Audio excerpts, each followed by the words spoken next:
Hey everyone, and welcome back to another Patreon tutorial video. Today's video is going to be a little bit special. It's going to be the much requested live painting that I've been promising for a while now, but because of some technical issues, I've only been able to just get it done today. Well, in a sense that I wanted to do it this month, but I finally was only able to get it done today, and it's because the mic has really not been cooperating with me. So actually, this is my second time recording over, well, voicing over the footage that I've already recorded. So if a couple of things are a little bit desynced, I do apologize. So today what I'm going to do is to basically do a live study paint. So we're going to do a study of the image we see here on the left, and then we are going to just start drawing our line art. We're going to do a little bit of shading. It's going to be about an hour and 20 minutes. I know that because this is my second time recording the voice for this. So as much as possible, I want to be able to give you guys something that is good enough in quality, because I was thinking of just uploading the original with music and like well, without the voiceover, because the mic really messed up like 15 minutes in. So yeah, my new mic is on the way. So I managed to sort of finagle this thing into working just a little bit more. So hopefully it holds out for as long as it takes for me to explain most of this video. So hopefully that lasts for a while, and yeah. And in addition to showing you guys the live paint, I also want to talk a little bit about what's going on. Surely you must notice that, hey, wasn't there like no set uploaded this month? Is everything okay? I'm sure most of you don't care that much, but for those of you who might be a little bit concerned as to what's going on, I'd like to give you an update on that as well. All that in a little bit. For now, let's take a look at our study material on the left here. So when we do a study, which is something that I haven't really done very directly in pretty much a couple of years, I've always been an advocate of using references, grabbing lighting, grabbing certain structures and forms that you're not too familiar with, and learning on the go with reference. However, doing a straight up study, as in let me just copy this reference and extract things bit by bit from it, is not something that I've done a lot of. So I thought, hey, since currently they'll be leading to what I'm doing in the background as well. Since currently I'm tackling a couple of projects that take a little bit more of a build-up time, why not just do a couple of studies and live paint at the same time for you guys with some commentary, so that we can, well, get some good material going. So that's kind of my thought process behind today's video.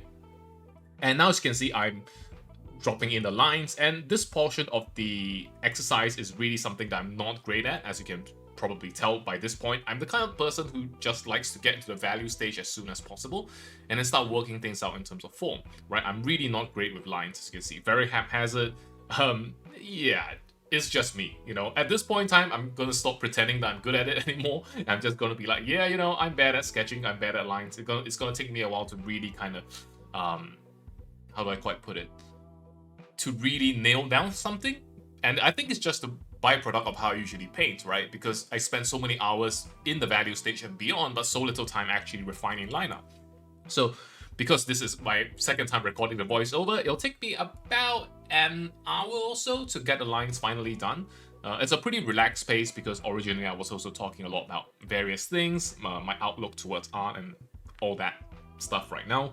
So it's a pretty relaxed video, and if you're just listening along, you're just listening to whatever nonsense I have to say, or if you're here to watch the video, in terms of seeing how I live paint might be misleading. I think it's more kind of like real-time paint, right? Nothing is cut out, it's just straight up. I'm not going to paint in between.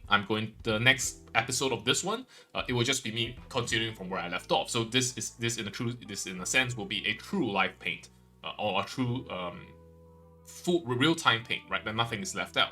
So it's something that's much requested. Also, portraits are also very much requested. So this is pretty much a great chance for me to kind of discuss everything. Now, if we take a look at what we are drawing from, what we're actually capturing here isn't so much, how do I quite put it? The very particular lines or very particular details just yet. What we want to do is to capture the overall gesture. And with a pose like this, silhouette is a very big part of it. Now, silhouette is something that sometimes can get a little bit overrated because not every composition relies heavily on silhouettes. Sometimes the details are contained within the silhouette, and there are compositions like that. They can be effective as well, but sometimes I find the most directly effective ones are those that have very clear silhouettes. So as we can see here, this particular reference image, silhouettes are the silhouette effect, right? Even though it's sort of this reverse silhouette, but we are using very much this kind of rim lighting to really denote the outer boundary of this character, right, of this person. So as we are capturing their likeness in the study, what we also want to do is to focus at least a little bit on that thing as well, because that is the key of the entire study, right? Because it's very silhouette focused, it's very outer boundary shape focused. We want to make sure that from the line stage, we want to kind of capture that as early as possible. So once again, right, I always talk about when using reference, a goal is to not just to, how do I quite put it? It's not to copy something completely. Of course, right, the end goal might be that, hey, if I was able to capture everything, the main key points of this particular reference image, chances are at the very end, it's going to look, well, it's going to look like what I wanted to paint. I think that is something that is pretty obvious, right? Because, not obvious in a sense, but it's something that kind of coincides with copying directly. If anything, however, I find that if you're able to target the key points of the process of absorbing information from reference, picking out the right pieces of information from reference, if you're able to sort of master that, I think you in fact have a much easier time, right? To the contrary, I think you have a much easier time picking up and replicating photos or references and all that, capturing the essence of certain things, much easier than if we're just to try very hard copying pixel to pixel. So in this case, right, as you can see, I'm kind of talking about, well, in the original video, that is, where the mic kind of messed up, that I'm talking about observing things like, for example, using verticals and horizontals to measure things. Because if you don't use it, right, it's difficult to gauge exactly what a pose is like. Because you could like this angle of the face very much. You could say, hey, that's a pretty good angle I want to try using in my characters next time. But what precisely is this angle? So if we're able to compare it to the vertical and the horizontal, we're going to have a much easier time kind of cueing ourselves in to the exact sort of gesture and pose of this person's portrait, right? This sort of head angle, right? We're really capturing the head angle, right? We're not too worried about the pixel minutiae, the length of the neck, all that kind of stuff is variable in the sense that different people have different proportions. It's not that big a deal. However, the gesture part of it is something that really makes the reference image look cool. So in a sense, we're really trying to capture that. Now, as you can see, I'm just going to continue painting here. For those of you who are watching the video, I'm going to hop back in once in a while to talk about the live painting going on. But otherwise, what I'm going to do is to really just kind of capture the detail, kind of capture the character's likeness, right?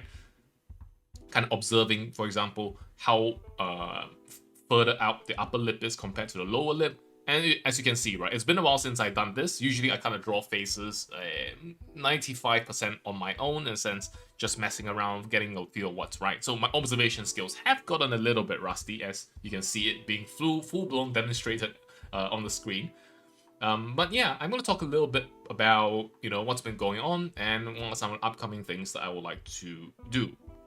So number one, next month is our Patreon anniversary once again. Has it been 3 years? Or has it been 4? I think it's been 3 years, right? Surely it hasn't been 4 yet.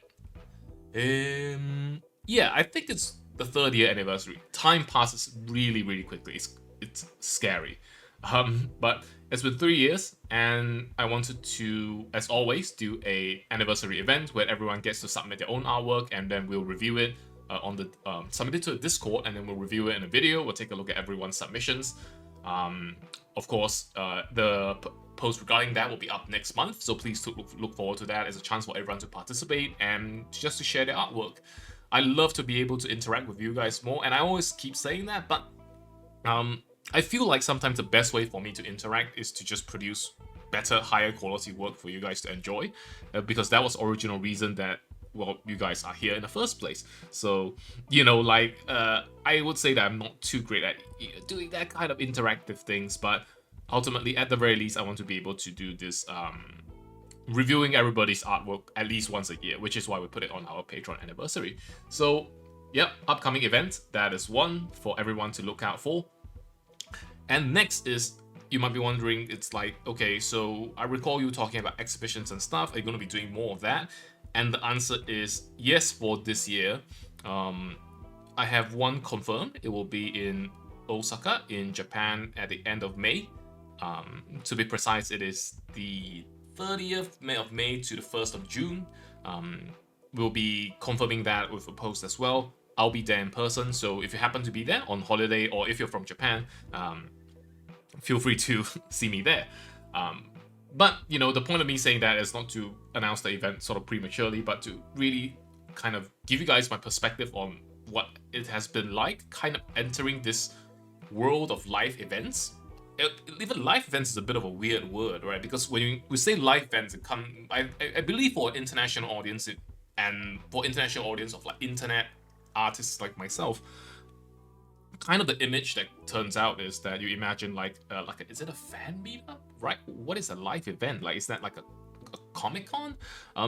Well, actually, no. I would say the events that I'm participating in, they're more like, you know, traditional art fairs where you have a lot of, well, for lack of a better word, and forgive me for putting this very colloquially, it's kind of like highbrow stuff, right? It's a bunch of highbrow stuff. There's some fancy stuff going on, you know, like ancient pottery, you know, all kinds of modern and contemporary art. There's like old Japanese ancient art as well, like stuff you see in museums exhibitions. It's like really highbrow stuff. So I have some very kind people in Japan who have worked with me to allow me to also be present and exhibit my stuff at these events as well. So it's really been a huge honor. We've already had a couple of those already, which I haven't been able to attend in person. There was one I attended last year. I met quite a few of you, and it's really, really cool.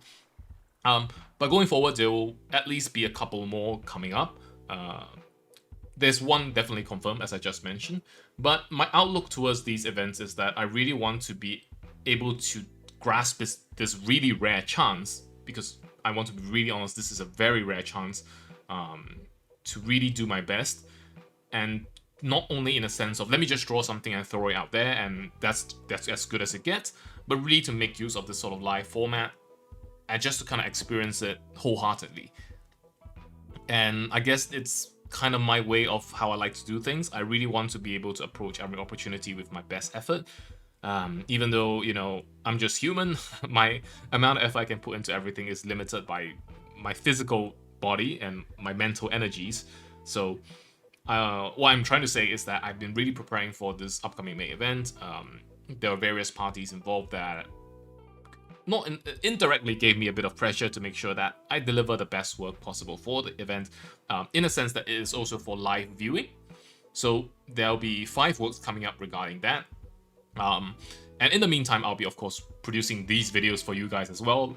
Live painting, studies, things that are a little bit lighter on the mental side of things that I can just paint and not worry too much about, is the design quality there, or rather, that's not quite what I want to be either. Of course, right, I want to draw this, I want to do these studies videos well, I want to do these study videos well as well, so you guys have something of quality to look forward to every month. But yeah, it will be something that's mentally a little bit more relaxing. I think that's the best way I like to put it. So heading to May, I'm currently preparing 5 artworks. They will probably also be posted on the internet for you guys to see as well, before the event itself, in a promotion for the event as well. So please look forward to that. I think there will be some of the best artworks I made in a while. I really pushed myself for that. So in a sense, it sort of broke me out of my usual routine. Like, routine is a great thing if you're just trying to do something over and over again, but sometimes you can get stuck in it just a little bit too much. So it's something that I'm also a little bit worried about. And yeah, that's something I'm kind of glad I was able to sort of break with a little bit to try and create something specifically for this event. So I really want you guys to look forward to, at the very least, seeing these artworks here on Patreon as well. I think it'll be pretty exciting.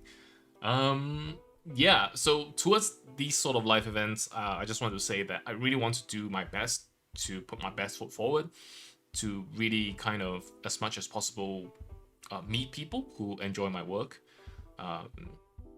just to really show my appreciation and gratitude. I think it's one of those things that, you know, like, maybe if you're younger than me, I'm about to be 30 this year, not quite yet, but if you're younger than me, chances are you don't think about this too much. And honestly, up until like somewhere in the last year, I really didn't think too much about it either. I was just thinking like, oh, wouldn't it be great if I could just draw and, you know, do my Patreon, take on a couple of commissions and work.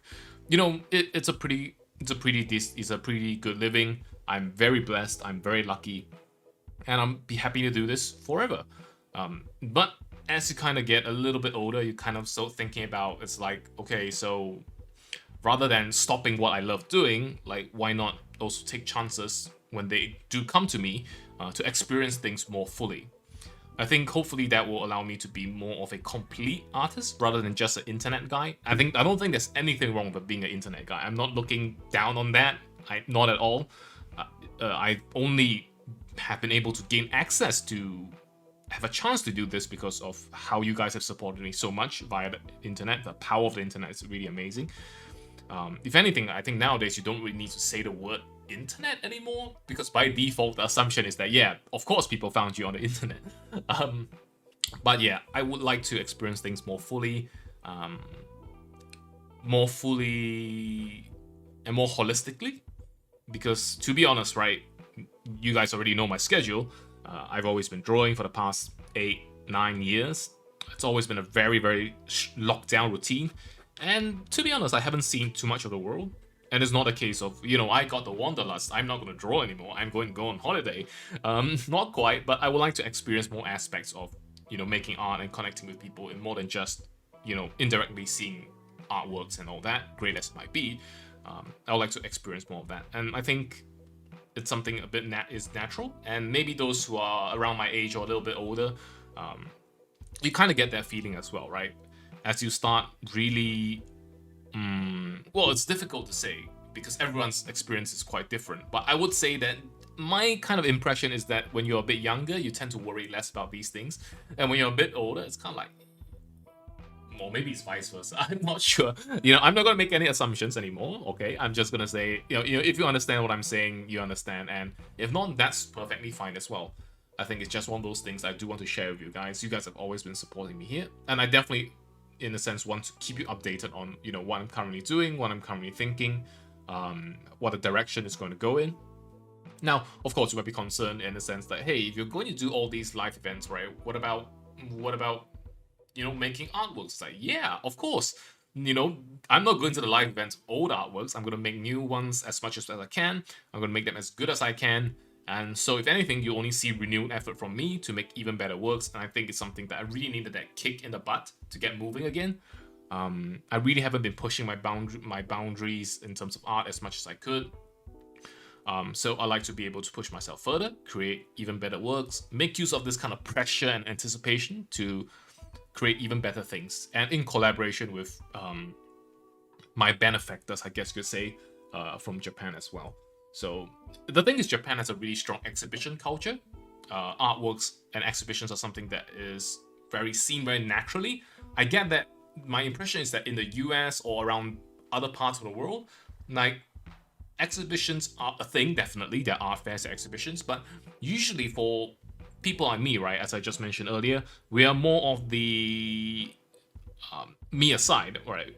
But people like me, we are more of the, you know, Comic-Con, anime fair kind of thing, right? Where people have booths and it's more of a casual thing.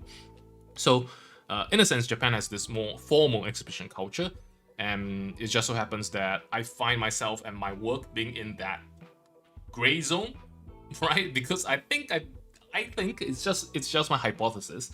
I think that because my work kind of tends to lean towards something, sometimes it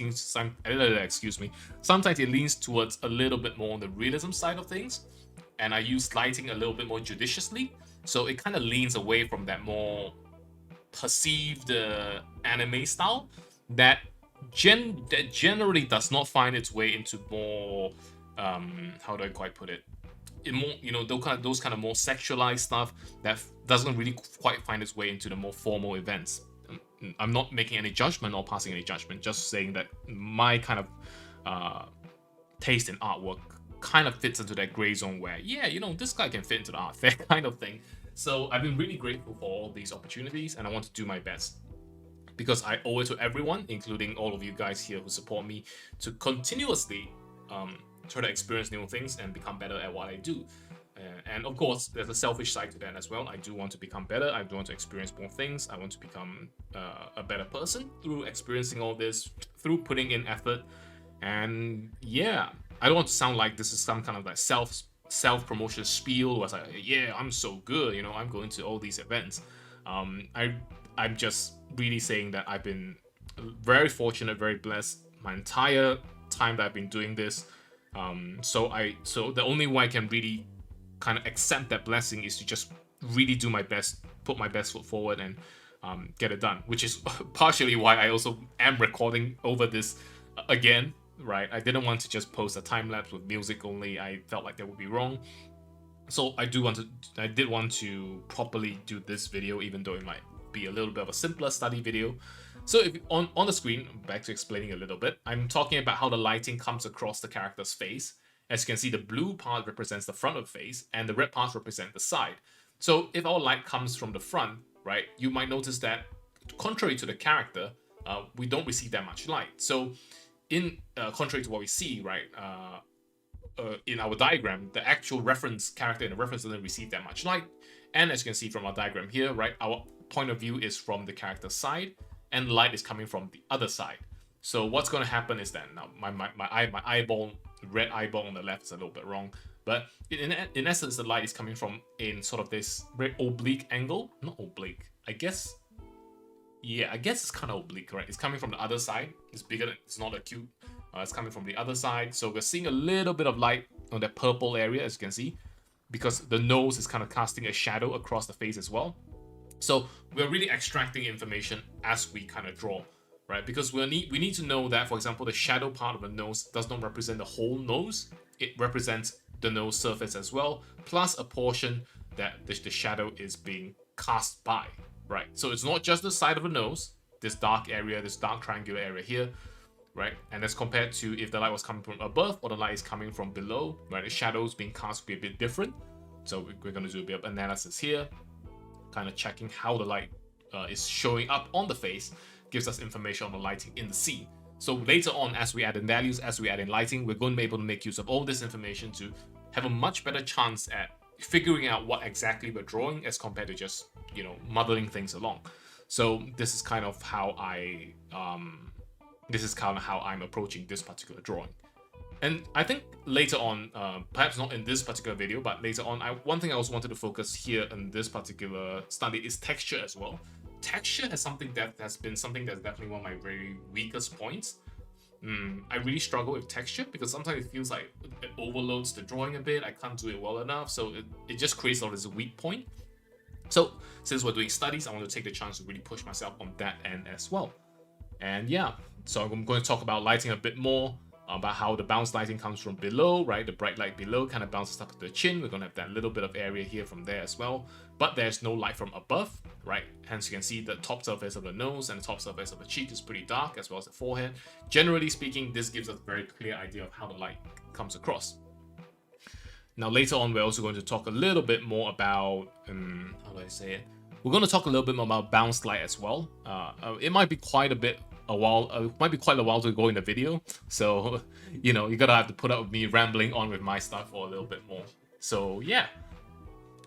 Well, another interesting thing that I found that as I started to work with more people, surprisingly, in person that is, because up till now really a lot of communication has been done across the internet, even with 3D Total, my very amazing publisher who has helped me with producing the 2 books, and various different parties. It's always been done over the internet, and for work purposes, it's definitely very functional. I don't think there's anything wrong with that at all. It's absolutely perfect, right? It's efficient, it's fast, no one needs to break a sweat, it's convenient, you can do it anytime. But one thing is that it really kind of detaches you from reality, or detaches me from reality a little bit too much, I feel. And I feel like having started to work with people more in person, it's a unique experience, I would say, from my perspective, that is, because it's a little bit strange to work with people closely. how do I quite put it? It feels like there's a sense of expectation for me to perform well, which of course is, I think, is a given, right? Like, of course, right, if you're going to be like, hey, let's work together, genuinely you're going to expect, a good result, right? Otherwise, why would why would you try and establish this partnership? So there's this sense of expectation. In person is a bit different, and also um, there's a sense of politeness, I guess you could say, and it's interesting. It's interesting to say the least, especially because I'm assuming most of you guys are from more English-speaking countries. Forgive me if my assumption is wrong, but generally speaking, I would say that Japan is a country that's pretty unique in terms of its culture. And well, having experienced quite a bit of it firsthand, I can confirm that they're very polite, they're very kind, and oftentimes it does create this atmosphere of a little bit of uncertainty, in a sense that how do I quite put it? In a sense that you won't really be told directly if something is wrong or something could be better. They try to hint at it a little bit, but it's pretty interesting. So, am I becoming that kind of Japan YouTuber talking about their Japanese experiences?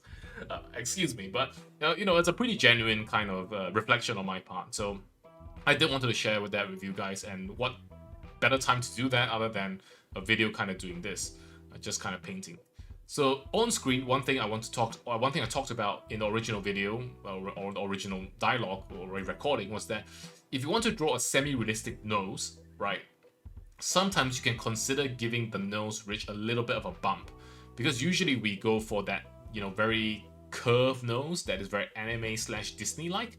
But if you consider giving the nose ridge a little bit of a bump, like a convex bump, as you can see in the reference and what I'm doing now, it actually can get quite a bit of realism. So it's something that I think could be good to consider if you're feeling like, why do all my characters feel just a tad bit too Disney-like and unrealistic? Give it a chance, give it a try, see if it works for you.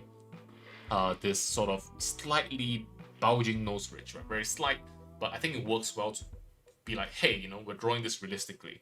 So I think I'll highlight it a bit more later in the video as well, as we continue to adjust the facial proportions and all that. But as you can see, my line work is coming together. I always take a while to really lock in, and now you can see why, right? It's been like, how long has it been? It's been like 30 minutes, and then we're just slowly talking and getting everything into shape. It's honestly pretty cathartic. Now that I'm recording over it, it's a little bit more relaxing as well, because I don't have to actually focus on the drawing. So it's pretty fun, and I'm pretty glad I'm re-recording this. I'm not sure if I can stretch my rambling dialogue to a full hour and 20 minutes. Hopefully this mic is still holding up, right? Hopefully, I'm really praying hard, because I'm only going to find out when I end this recording, and I'm pretty worried about it. So, yeah. And yeah, back to what I was talking about. Working with people in person has been really a pretty eye-opening experience. And I know most of you are going to be like, yeah, you basement dweller, we knew that a long time ago. Now you're talking to us about that. It's like, yeah, I guess I'll happily admit that in terms of interacting with people as guays, right? Outside the internet, it's an eye-opening experience. I think that's a good way to put it. Because I'm a pretty normal person in my daily life. I'm just like a very run-of-the-mill kind of person. I have no exceedingly exciting hobbies or amazingly interesting stories to tell. But just in terms of like working with people as guays, it's something that has been very shocking. Or shocking is not the right word. It's been something that's pretty impactful, and it kind of made me realize that how important it is to really put my best foot forward to do something. Because on the internet, that sense of expectation and personal connection is a bit dulled. So it kind of be like, yeah, I'll just do what I can, and then if it doesn't work out, it doesn't work out, or if it works out, it'll probably work out. You kind of think of it like that, and it's true most of the time. In a sense that, of course, I've delivered decent quality stuff to clients. I've been able to draw most of my drawings to a certain level of satisfaction, but this was kind of new experience, kind of diving into this whole new world, I guess you could say. it's really hit me pretty hard in the sense that, oh, like there are people kind of counting on you to do a good job, and you see them in person, you interact with them in person, and then it feels like a different ball game altogether. And it just kind of like, it really kind of grabs that guilt part of my brain, and it's like, you better do a good job or you're going to really regret not doing a good job, and you're going to feel guilty about it. So it's something that has been a pretty new experience for me. I'm still coming to grasps with it, but I think it will probably make me more resilient, and a better artist in general. So it's something I'm heading into with. Well, I've already headed into it, so to say heading into is a little bit disingenuous, but something that I'm going through right now. It's been a positive experience overall, absolutely. But of course, there are difficulties as well. There's some new kind of new realigning of my own perception with reality, I guess you could say, going on. So yeah, well, relevant to you guys, I guess you could say that you can expect my art to be better next time. It'll be constantly improving because of the pressure that I'm currently under. So let's see where we will go, right? I think that's pretty exciting. More bad guy stuff. In a sense that I want to draw things like action scenes a bit better, and to showcase a lot more different aspects to my work than I have done so far. So yeah, in that sense, that part of my mission has always been there, but in the future, I'd like to push it even further. I think that's something that I would like to make that promise, and hopefully you guys will enjoy it as well. So I look forward to showing you guys all these new works that will be coming out, the 5 for the Osaka event, and after that, there will likely be possibly another exhibition. It's not quite confirmed, but I will definitely keep you guys updated on that as well. So yeah, hopefully these are some things that you guys can also get a little bit excited about. I'm hoping, because rather than, as I just mentioned earlier, rather than just bring out some old works or a couple of popular works to just show it in person and sell it, I want to create brand new works. I want to create works that are meant to be seen in person, which of course will work well on the internet and the JPEG as well, but I want them to work really well in person, and I just want to really put my maximum effort into it and see how it goes. So hopefully if you guys hopefully you guys can continue supporting me and to help make this happen. I really, really appreciate it. I have appreciated, and I still do appreciate all your support all these years, which is why we're doing the Patreon art review next month every year. It's a yearly tradition by this point. So yeah, I really, really appreciate all your help in making this come true. And yeah, before we get too sappy, let's talk a little bit about sort of the process of doing these art fairs and stuff, just in case some of you are interested. So basically, the idea of an art fair is that usually you're represented by a gallery. The gallery can come in various forms, and I'm not sure about other things or other. I'm not going to comment too much on this kind of side of things. I'm not too sure on, but basically in art fairs and settings and such, in terms of exhibitions, you're usually, in a more formal sense, right? You're represented by a gallery, and basically the gallery works with the organizer, and the organizer decides, which gallery signs up for what slot, and then these galleries show up to the event. They bring their artists' works, and then, they all invite their clients, and all these top, basically art world people. And all these people come down, and then they kind of take a look at our entire art fair. They take a look at their main clients, or what do I say? Yeah, sort of their main business partners and all that. And then they like buy this, and then they buy that. They kind of make their selection. So it's that kind of more formal event in a sense. So yeah, so that's kind of how it works. And yeah, basically on my end of things, we'll be producing a couple of editions of each of the 5 works. And then they will be on display on the event for a full couple, maybe 3 days, I think. One of the first days a private preview, followed by 2 public days. And then basically the idea is that as much as possible, we'd like people to see it and then buy it.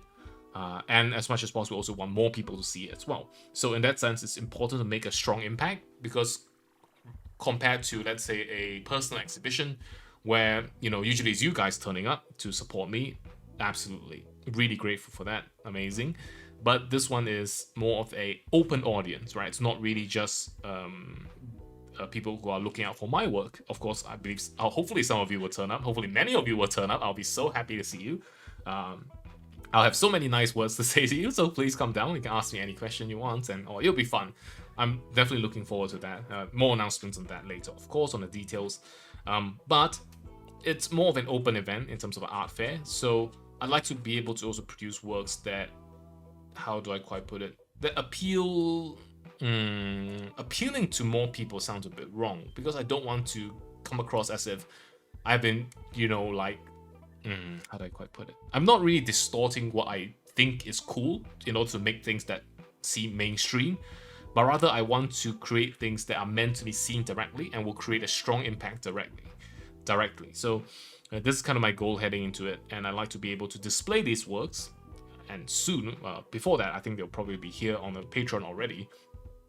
I'd like to be able to display these works properly, and then kind of really just put my best effort into it so that I will not have any regrets at all. So I think that's just how it goes. And in a sense, there's a bit of pressure on it as well, because, it's like a lot of effort from both the gallery side and my end to really put all this together. There's logistics costs, there's staff on hand, there's hotel costs, because the gallery is based in Tokyo and we're doing Osaka. So there's a bunch of costs involved, there's a bunch of setup, it's a team effort, and that's where the pressure really hits. So yeah, hopefully I like to be able to produce maximal quality works that can bring out a lot of good impact. And then, we'll see how it goes. So that's pretty much how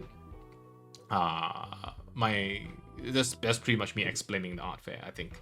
Yeah, I'll be there every day of the art fair to meet as many people as I can, including people who are not necessarily there for me. Just like to be able to speak to more people, and I think it'll be pretty fun. Maybe this is my personal character development arc. That's pretty interesting to think about it in that way, right? So I'm going to take on this thing in a pretty positive way, and I'm going to try and be a better person through this as well. Now we've talked a lot about nonsense, but take a look at the sketch. I think at this point in time, we're starting to finally get the sketch close to the character. As you can see, it takes me 15 attempts to draw a single line. That's just me. So yeah, I feel like the sketch is kind of getting close to the character in the reference, and we're going to be able to really kind of see the likeness here coming out. And then, of course, right, in the original video, I'm also talking a lot of and I'm narrating as what I'm doing. Here, as you can see, I'm adding a little bit of detail. So I think that detail here might be a bit misplaced, right? Because we do need to foreshorten sort of the front side of her collar. So that sort of additional rim, is that a rim? That additional trimming, that trim might not be so prominent. Unfortunately, because I'm re-recording the audio, I can't really use my pen to show you guys what's going on. But yeah, either way, one thing to note about drawing portraits and trying to get a likeness very heavily in the line stage is that one of these things is that if you're like drawing, ladies or even men in any case, is that do you have to consider sort of the effect of makeup? Because when we're drawing lines, right, usually we kind of go for the more solid things, like, the shape of the eye, the ridge of the nose, the shape of the lips. We don't really go into the color side of things. We don't do the shading too much, right? So this is where a lot of makeup comes in real life. So makeup really makes people look very different. And if you have drawn characters and you've drawn like base and then you've added in like eyeshadow and all that, you've got to really be careful in the sense that you'll make your character look very different. Vice versa, you also can relax in a sense that if your character doesn't look too much like the reference image early on, it could just be because you haven't really matched the look, right? For example, with eyeshadow and all that stuff. So it's something that kind of crosses over. It kind of crosses over to real life, right? In a sense that you do realize how powerful these sort of tools are in shaping someone's portrait. So yeah, one thing to take note of when you're doing portrait studies is that sometimes makeup can make a really big difference, and it doesn't really come in until later on in the process. So We're going to continue working on this. Currently, I'm doing a bit of adjustments to the nose. Here I introduced the Liquify tool. I've introduced it plenty of times, but Liquify is also pretty good even in the sketch stage because it allows you to really manipulate lines in this very organic way, right? You don't really have to stop. You don't really have to think about it too much. You can just, you don't have to erase and draw again, erase and draw again. You can just pull and pull, push and pull with Liquify. And then if you need to make a little bit of adjustment, you can use a pen as well, right? So I'm pulling out to kind of get an overall impression of it. Is it correct? Is it as accurate as I would like? Checking the angle of the forehead as well. Actually, I think my forehead is a little bit too small compared to it's about the same because I'm looking at it back again. But either way, right? Hopefully you guys have enjoyed this process thus far. It's been like 40 minutes of me kind of just drawing these lines very, very slow and steadily while talking. Hopefully this kind of process can feel like you're being slow. Sometimes I'm like, I'm spending so much time on lines, I want to get into the values part. And honestly, that is one of my greatest weaknesses. I spend too little time on lines because the reality is that lines actually give you so much good information that you can continue to work off of after the line stage, right? You can continue to work off of all these information, all these pieces of information, even after you're done with the lines. When you're starting to work on the values, the lines are going to be there to really guide you and give you a good perception of what you're able to lock down.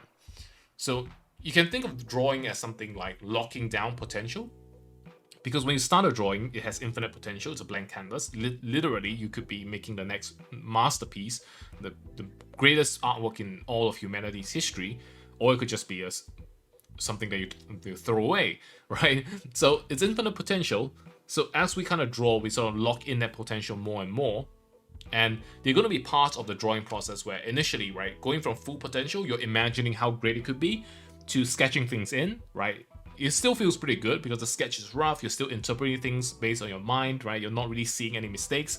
You're just seeing the potential. So you're feeling pretty good. But soon, as you start to lock things in, right, potential really gets shut off, right? Because you're locking inside, okay, this is the object, this is the size of the object, this is the size of the character, this is how the character is going to be posed. As you start locking things in bit by bit, what's going to happen is that you're shutting down potential, but you're also realizing potential at the same time. So it's kind of that push and pull process of you're more and more constricted by what you've already done. But if you have done something well, then it shouldn't be something that feels bad. Now, the issue here is that sometimes, right, if you're someone like me, you take a couple of tries to get things really into position, because of just how you perceive things. You like to perceive them first and then adjust. The issue is that means that you're always going to be early on. You're going to always encounter a stage where you're perceiving things and the things look like crap, right? Because you haven't adjusted them yet. So that's the kind of stage where potential is kind of locked into a crappy state, and that's where it feels the worst. So sometimes people say, and I think it's a very common thing, it's like, when I finish my drawing, it doesn't look as good as a sketch. And it's like, yeah, because in the sketch, you haven't locked in all that potential. You're seeing the potential of the sketch. You're thinking of how amazing it could be. But as you lock things in, you might not quite have the aptitude or the proficiency to really execute it in the best way, or as well as you can imagine it, or even better than you can imagine it. So what you end up with is that you're locking into a potential you're locking potential into something that's a little bit subpar by your own standards. So you feel like, it just looks terrible. It looks worse than a sketch. And that's where I think it's important to be able to sort of make that connection, where rather than just sketching for the sake of sketching or just exploring potential in a sketch, I think it could be good to really lock a sketch down as well. Now, that's something I want to improve on because my sketches are very high potential in the sense that they're very rough. It allows me to imagine. It leaves a lot of space for me to do the values and all that. However, what that also means is that, unfortunately, very unfortunately, we end up in a stage where we are struggling with values and the sketch isn't that great, so we're ending up with this mess that we have to correct. And by and large, I'm not too terrible at really correcting all this, so that's good on my end. However, the issue becomes that I always encounter this and it's just not something fun, and it takes a lot more time to fight through that process where everything looks not too great.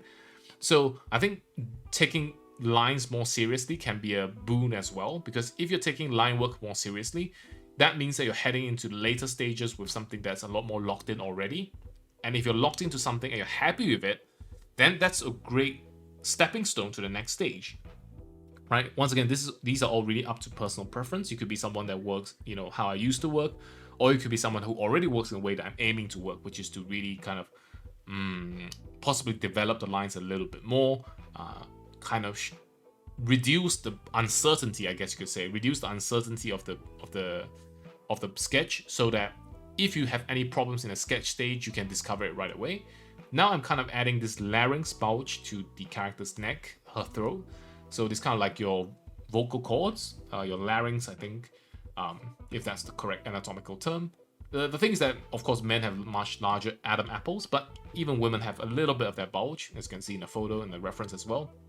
So alongside of that little bump on the ridge of the nose, if you're able to add a little bump to the neck as well in this kind of angle, it's really, really good, because it just kind of hints to the viewer, yeah, I'm drawing this realistically. You can still stylize parts of the drawing, but if you want to carry across that realistic feel, this little bump is perfect. All these tiny details, they don't take a huge amount of effort to get right. You just really need to know about them.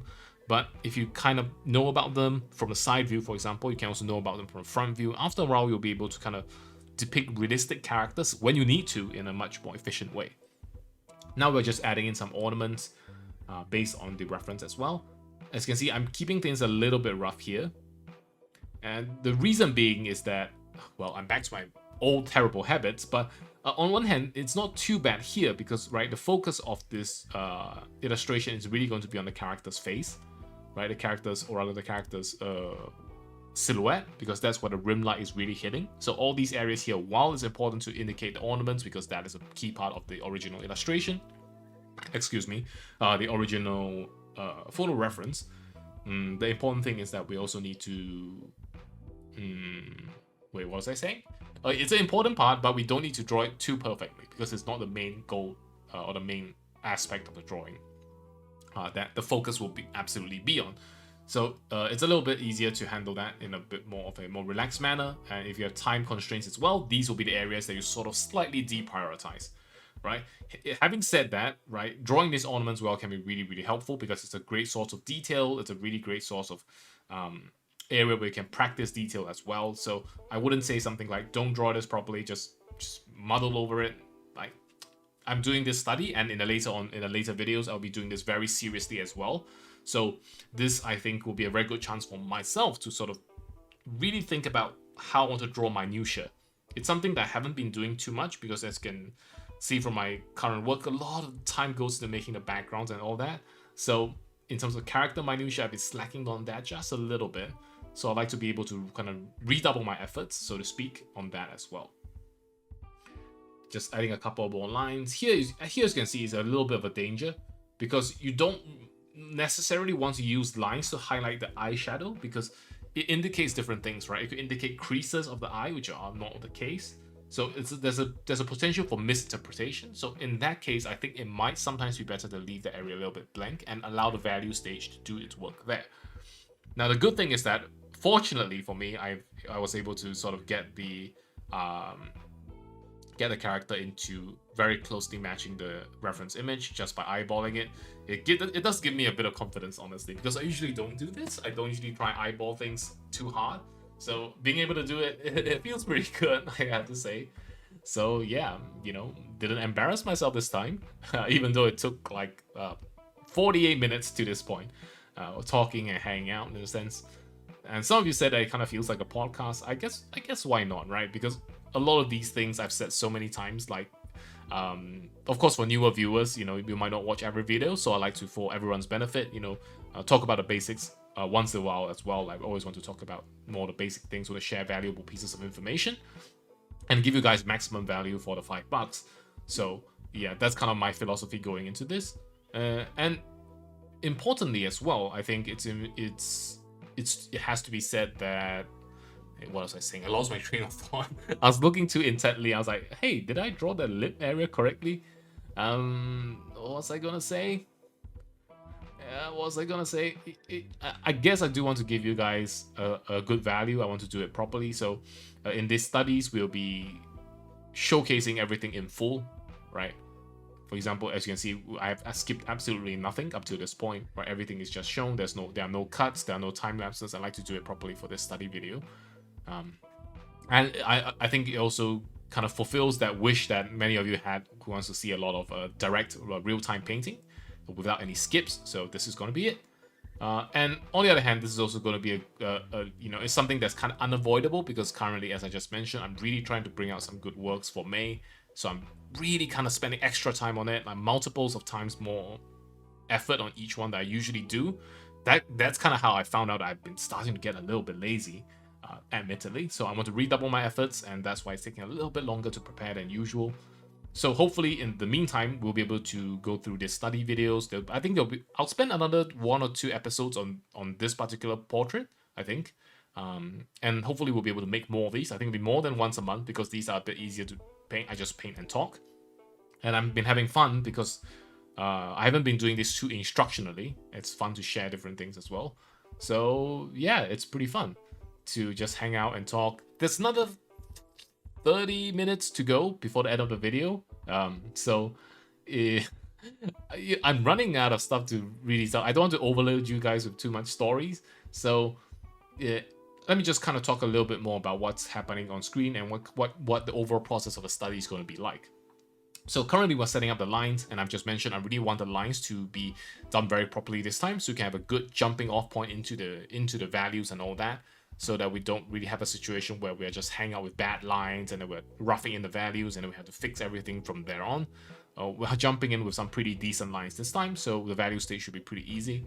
We're going to be doing a little bit of the main value stage, right? Just blocking in the big colors, blocking in the big shades.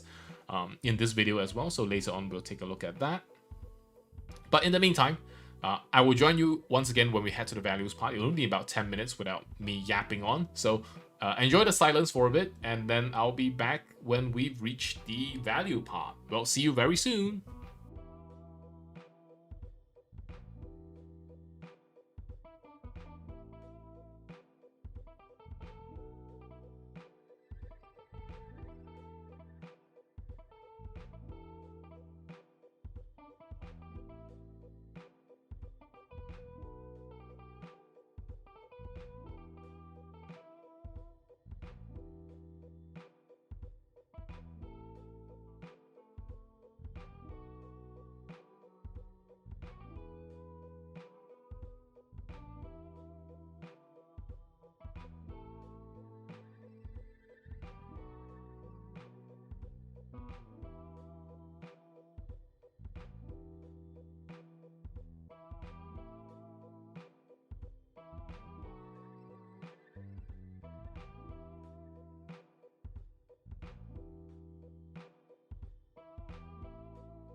And we're back. So we're about to be heading into the value part just in a couple of moments. So yeah, here we go.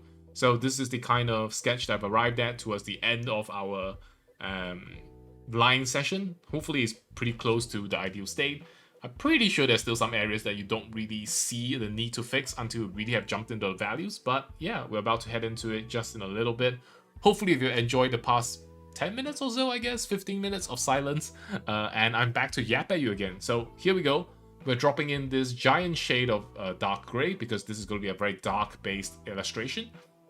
If we take a close look at the overall layout of the composition of values on the left side, it's overall a super dark piece, and what stands out is the ornaments and the character's skin tone, with the red of her dress being the secondary sort of bulk of the mid-tone, right? The mid-tones include sort of her dress, the reds in her dress, her skin tone, and her ornaments, and the brightest parts are isolated to her frontal visage, right? The silhouette, her face being hit by the rim light.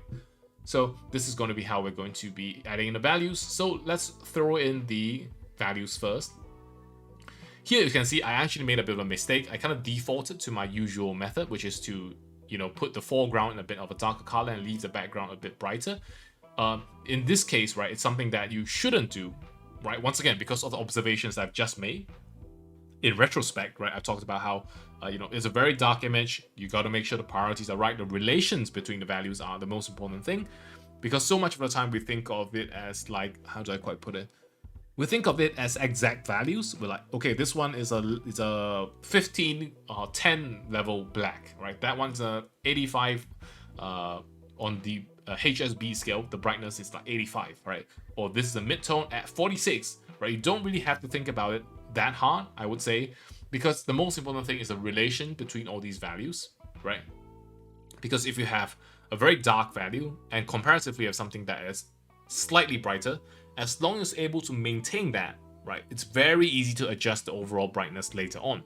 So the relation between the values is the most important, and if anything, the relation between the values is going to create that impression of whether something looks similar to something that you want to draw. I think that is the most important thing. As you can see here, I'm starting to learn my lesson. I'm ensuring that her facial skin tone and her dress is brighter than the surroundings, right? The dress is only slightly brighter. So I'm going to start filling in some of the details. This part is a little bit more mundane. As you can see, I'm like taking a bit, it's like, hey, you know, something looks wrong. Like, am I doing something wrong here? So kind of I'm just wondering, right? I think I'm talking about how the lips, I think I'm talking about how the lips area is going to receive more light and all that.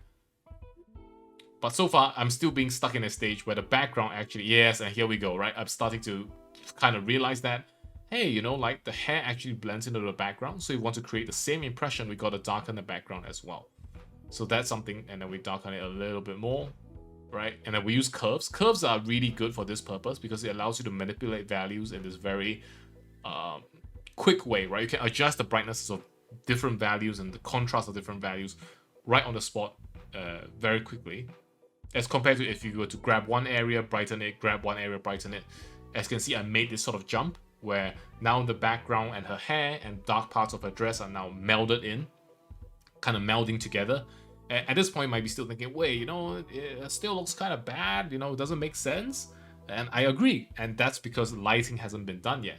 So the thing about lighting is that light is, I've said this a lot already, but for everyone's benefit, light is how we perceive the world. I think it's just that simple. So regardless of how you draw something, as accurately as you can, right? You study the structure, maybe even made a 3D render of something, but the lighting is different. If the lighting is different, your perception of something is completely different. If there is no light, you see nothing, right? If there's this amount of light, you see this. If there's more light from a different angle, you see a completely different thing.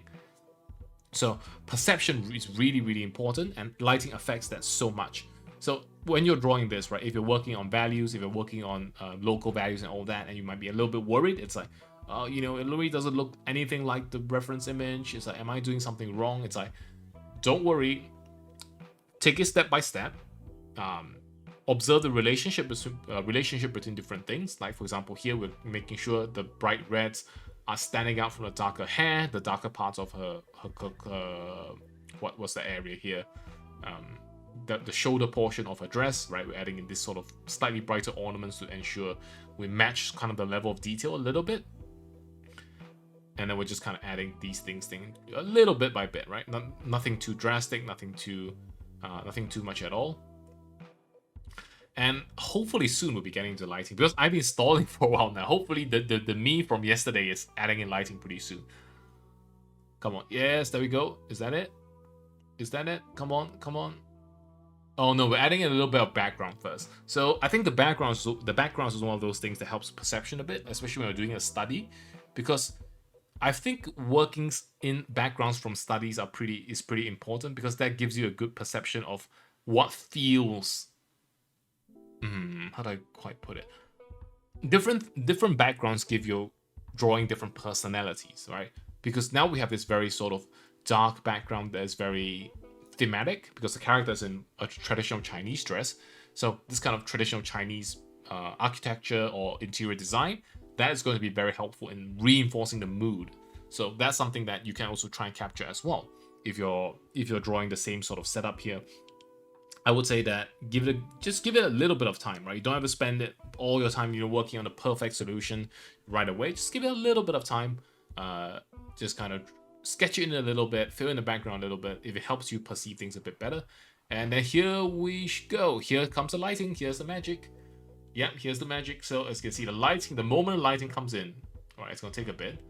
But, we're adding it to the eye, all the areas that receive light, right? That little sliver in front of on the front side of front side of her face, the tip of the nose. Here we give a little bit of a highlight on her nose, back to the low values. The bottom of the nose, the philtrum area, the area on top of the lips, right? We're simulating the cast shadow by the nose, right? Ensuring that we kind of fade that out. The top of the lip here, the lips receive light as well. And then we kind of have this upper area of the chin, the light that kind of goes around. And then the bottom area of the neck that also receives light. Also tossing in a bit of light. As you can see immediately, right, the perception has completely changed. The moment light comes in, or rather a key light source comes in, the perception is changed a lot, right? It has gone from this just looks like a sketch to this starts to have a 3D feel. And this is what light really does, because the light is the thing that imparts that 3D feel, right? If you're lighting everything evenly, there is no 3D feel because everything looks the same.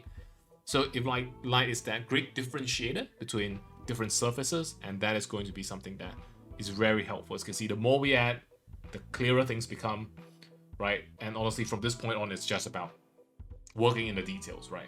Here you can see I get a little bit too greedy and kind of add highlights everywhere. It's like, no, don't do that. When am I going to stop? Yeah, it doesn't look right? I kind of got rid of it. And it's like, yeah, let me just jump back. We don't need these highlights just yet. So one thing about this is that use highlights very sparingly, because highlights are highlights for a reason. They are the areas where things are the brightest, so you don't really want to misuse them. I know it's cool to add in, it's tempting to add in a lot of them, and then because, right, it's like, it's bright, it's glaring, it's like, sure, but, I think you have a better effect if you really constrict them to key areas, because that's what's going to really help to bring them out. It feels a bit counterintuitive, but I really think so. Now, because I always draw scenes that are pretty dark, with this kind of lighting, I'm kind of used to it, so my perception of it is it's not terrible, I would say. Here, I'm doing a little bit of a diagram to indicate how, how the side of the face, is that a side of the face? Yeah, how the nose is casting a shadow, right? Because the face is a bit of a curve, we get a little bit of light around.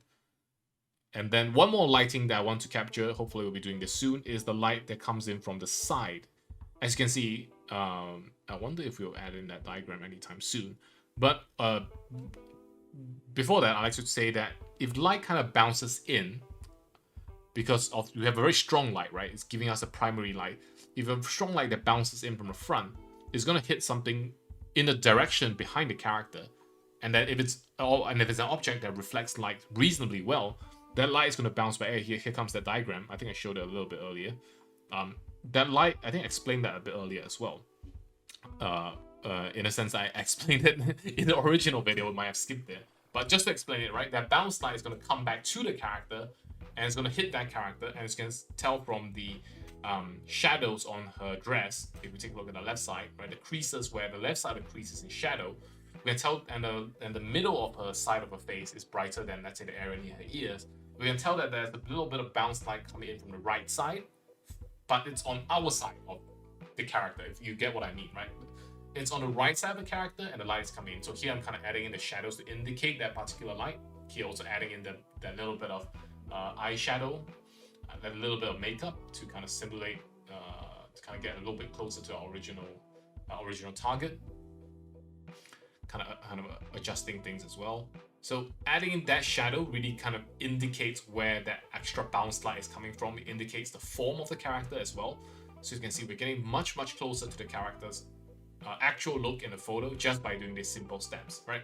It's really a matter of catching your main light, and if there's a bounce light, use the bounce light to define the character, right? As you can see, we're much closer, even though it's so rough, right? We've gotten much closer to really replicating the character, because it just gives us that much more information on how everything looks like, right? It's something that is not to be undervalued, I guess I would say. Yeah, we can darken a little bit to create the look of the lipsticks. And then from here on out, from the next video onwards, it'll really just be about refining things. And refining things is also something that comes with its own fair share of difficulties. So it's not as if it's going to be meaningless to watch the next one. Please watch the next video as well. I'll have more stuff to say, I think, especially regarding the drawing and stuff. And then, you know, here am I kind of adding a little bit more light to the front, seeing the overall perception. And we've taken a look at the upper right corner. We can see how we're flashing back and forth. Is that we're not exactly drawing the same character, right? My character has a little bit of a longer neck, right? The character on the left, or the original portrait, is a little bit shorter neck. We might have to fix that in the future. We'll probably have to fix that in the future. But overall, right, I think the perception is that we're able to sort of capture the mood of the piece quite well.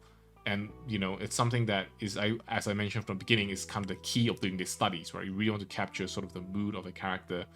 And then here I'm adding in like these background doodads to kind of just add a little bit more flavor, replicate things a bit more. It's also good because it helps you indicate the sort of scale of the lighting, like how much light is actually entering the scene. And I think that's something that's pretty good. Right, just add in a little bit of that, right? You don't have to add in too much. We're adding in that bounce light from the ground as well, right? Just something that's super rough, right? Nothing too important. It's nothing too outstanding. It's just trying to get things to line up a little bit more as well. Kind of selecting an empty layer, checking it's the right layer, moving that light back a little bit. And then you can see the likeness of the character sort of come in as well, right? The likeness of the character is getting pretty close. Of course, there's more to do as well. There's some shadows that need to be a bit stronger, as I can see from now. Yeah, as you can see, we're checking in all the layers. So yeah, we're getting pretty close. We've kind of like 3 minutes left. So I'm just going to spend a bit of time here kind of correcting the ornament, the lighting of the ornaments and the brightness of the ornaments as well, because it also feeds into a big part of the perception of how the weight is distributed across the character. And then these ornaments receive a little bit of light as well. So at this stage, it's really nothing too like technical or very impressive. It's really just me trying to get a bit more of a handle on how I want the overall perception of the piece to look before we head further and deeper into painting the face of the character, capturing all that detail, so to speak. So yeah, in the next video, we're going to be continuing this exactly where we left off. We're not going to jump ahead. We're not going to do any of that nonsense. We're just going to continue exactly where we left off. We're going to, I think we'll work on values just a tad bit more, and then we're going to start working on color, because color is a very big thing, especially when you're drawing the scene where the skin tone is and the color scheme, right? That very warm color scheme. This thing is a key part of the composition.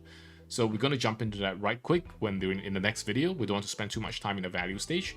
Ironically, because usually I spend so much time in the value stage trying to fix details like the face. But because we've already paid our dues, we've already spent a lot of time making sure that our line art is as good as it can get. We are currently pretty set to move across the value stage and into the color stage pretty soon. And in the next video, we can start tackling that. And hopefully in the video after that, we'll be able to start wrapping things up. So that is going to be sort of layout. I think we can finish this series in 3 videos.